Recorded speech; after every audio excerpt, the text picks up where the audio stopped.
Kings and queens, your majesties, welcome back to the channel. Thank you so much for returning. Trust you and yours are well, and you're loving yourself and others like always. Many thanks to all of you for the support to give to the channel. Thank you so much to our channel members, to our anonymous supporters, to all of you massive subscribers. You're loved, celebrated, and of course appreciated. So we have Washington lawmakers admitting that they have lost control in Africa because they were kicked out of the Sahel. And that is fueling more uprising in the motherland in different forms. There is agitation almost everywhere that they do not want American military anymore. They do not want anything that connects to America in the continent anymore because they lost their ground in the Sahel, so they've lost their ground in Africa forever. Now, when the militaries were kicked out, both the French military, the American military, the German military, the Italian military, whichever one you want to call, because there were a lot of them. I just want you to picture the situation that the Sahel was going through while before they kicked out the foreign bodies in their midst. A small country like Burkina Faso had more than 1, 2, 3, 4 military presence. And that did not stop the presence of terrorists. So they had like different type of military base in a country as small as Burkina Faso, and nothing was happening. Their situation was getting worse by day, because this military presence in these nations was not to protect the citizens as they claim, but they were all there for the interest of their home countries. Remember, when a military is present in a country, remember I've been bringing that discussion here of the Ghanaian Kwesi Pratt Jr., where he elaborates to us in total of what happens when a military base is present in an African country. A military base just for one body, right? Just imagine the Sahel, where they had more than 3 of them present. These military bases are superior to the nations. They don't pay allegiance to the nation. In short, they don't have anything to do with the leader. They are more than the 001 of the nation that they are present in. So these military bases were operating autonomously. Okay? They were doing what they want to do as they want. They fly in and fly out as they want based on the order they receive from the one that sent them there. When there is something going on, if they do not receive the order to engage, they don't even engage. They just remain there. So what is their aim?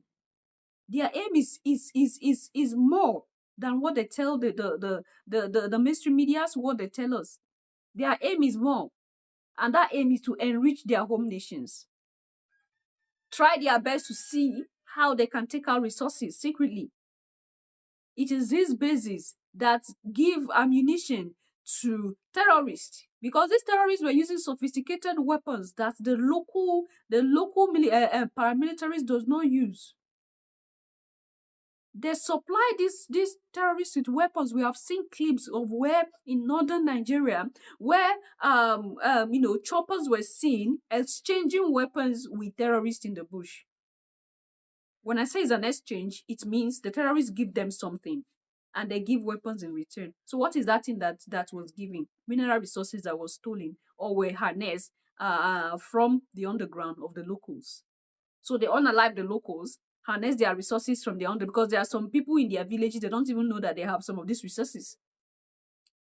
The European body know where every resources is in every corner in the motherland. They know that. But Africans don't even know what they have in the underground. Anyway, let's listen to this.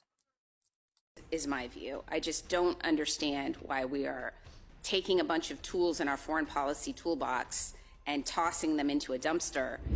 And I think we need to start giving African countries more of what they want and less of what they don't. That seems like an obvious proposition, but frequently our Africa strategy doesn't seem to be guided by that principle. Picking a fight with South Africa, a pretty important nation, and labeling them as the as committing genocide against African farmers, accepting Afrikaner refugees while we're shutting off other refugees from Africa. We are in a state of crisis right now when it comes to our relations with the continent and other competitors of ours, from Iranians to Russians to Chinese to people that don't always align with us, from the Emiratis and others, are flooding the zone where we are retreating in a stunning way. They called us partners. Then they pulled the plug and left us hanging. Now, Washington is panicking because China didn't hesitate to step in. This is the real reason Africa is being fought over like a prize, and what you're about to hear wasn't meant for your ears. For decades, America ran programs across Africa that supported education, health, and entrepreneurship. But under the Trump administration, those were quietly cut. No warnings, no consultations. Programs like PEPFAR, MCC, and YALI gone. Now, U.S. senators are panicking because China is filling the void fast. In this clip, U.S. lawmakers admit the damage, and they're terrified of what happens next. But Mr. Missouri, thank you for your testimony. What I hear from both of you is more engagement, not less.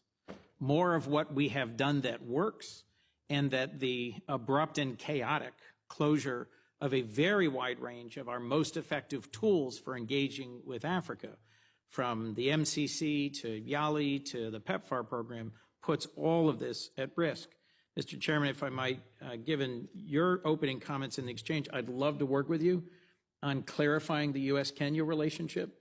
Their foreign minister and national security advisor were just here last week meeting with the president and folks at the White House, and I agree with you that some of those statements with the PRC are very concerning given the deep and long relationship and the security relationship we have with regards to al-Shabaab in Somalia. It's disappointing, to say the least. You referenced how important it is that there be more students from Africa coming to the United States. Well, I've got a solution for you. It's a 15-year-old program called the Young African Leaders Initiative that has sent 20,000 vetted, promising African students to the United States. The University of Delaware happens to be one of the 20 hosting universities at a very modest cost that is about to be shut down. Not a good idea.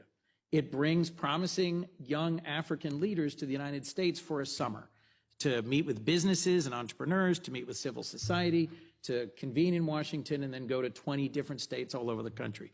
One of many things I don't think we should shut down. To the point you just made, Ambassador Gavin, the Millennium Challenge Corporation, MCC, launched under President Bush, explicitly used corruption and combating corruption, reducing corruption as one of the key indicators for whether or not a country would get a long-term development partnership with the United States. It is all but closed. Most of its staff have been laid off. Many of its compacts have been shut down. PEPFAR, Mr. Missouri, is all but closed. It has been trimmed dramatically from its scope. A 25-year-old program, long deserving of bipartisan support.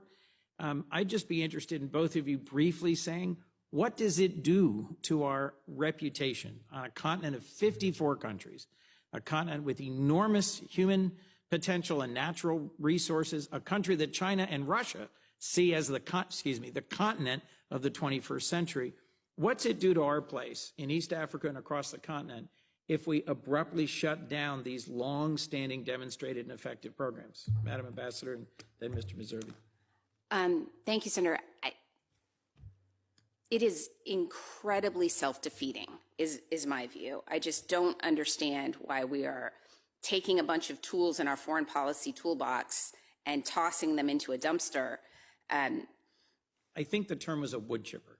Okay, I suppose so. It's tougher to reassemble things that have been put through a wood chipper than things that have gone through a reasoned, considerable review, which is the process that reforms we should have gone through, is to have this body, Congress, work with the new administration to say, okay, trim this, reform this, change this, shutter this, expand this. Yeah. That's not what happened.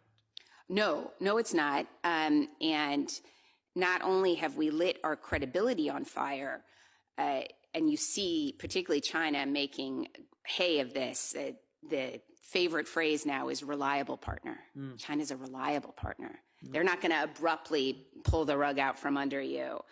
And I think that, some of the kind of knock-on effects, consider the tens of thousands of health workers in Kenya who are out of work now. These are educated, engaged citizens, and the messaging we want to do about this long relationship with Kenya, it's at odds with their lived experience now. And I'm about out of time. I've got less than a minute. Sorry. Ms. Zervi, if I might. I do agree that a bright spot is the hard work done under the previous administration by Avril Haines in DRC, Rwanda, and it's continuing under Special Advisor Boulos. There's a real chance of peace there. I can't think of a more concentrated example of the PRC-U.S. competition than the two adjacent bases in Djibouti. I've just introduced with Senator Ricketts a bill to try and prioritize focusing on denying the PRC more basing opportunities on the continent.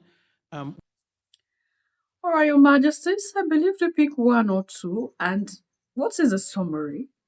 Look at these people seated down, deliberating about the whole continent without an African present. This is exactly what they did, during the Berlin Conference of 1884-1885, where they divided Africa. They shared us like bread among themselves. It's like they casted lots. They chose different, whoever will come and say, okay, I want this part. I want that part. They shared us among themselves. Exactly what they keep doing. You remember the other discussion I had with you here, where they were discussing of how they'll have to make or keep Africa poor forever if they want to keep living the best life that they live in Europe and America. These are things that we don't see every day. These are discussions that sometimes we don't have every day, but these are the realities before our faces. That most of the times, these people we think look at us as equals, don't look at us as equals. They make decisions about us without even involving us. And when they are done with their decision making, they just come, lord it over a puppet leader in the motherland. Okay, this is what we want you to do. And since we have leaders who do not really want to work, their hands and legs are useless, they need money. They're asking for money every day. They come sit down, ask for money. They use some bundle of money in their mouth, close their mouth. They don't say anything. They don't have anything to say because their mouth is closed with money. And this is why, as Africans, in different countries in the motherland, we are faced with what we are faced. Because the world do not value us, they don't care about our opinion.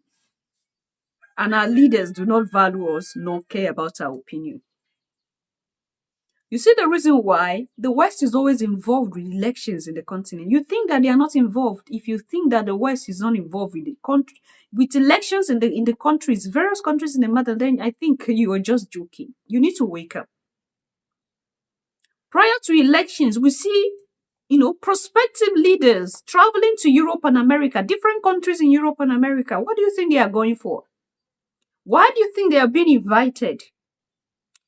Because that's what they do. They always invite our leaders. Our leaders never invite them and they come. In short, our leaders don't see reasons why they should reciprocate. You invite me, always I come, but they've never invited them and they come. They will ask our leaders to come to them. And when our leaders go, they pack our leaders in buses like students or sardines. These are leaders who are driving expensive cars here and there with sirens in different countries in Africa. When they go to Europe or America or to the summits, they pack them inside one bus, like students. Oh my goodness. If we do not value ourselves as Africans, no one will value us. And why is it that we should value ourselves? We should value ourselves because we hold the key to the progress of the world in our hands.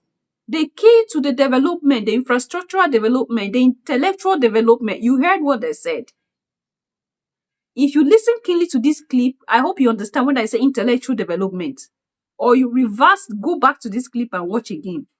We are holding a key to intellectual development of the world in our hands, in the continent.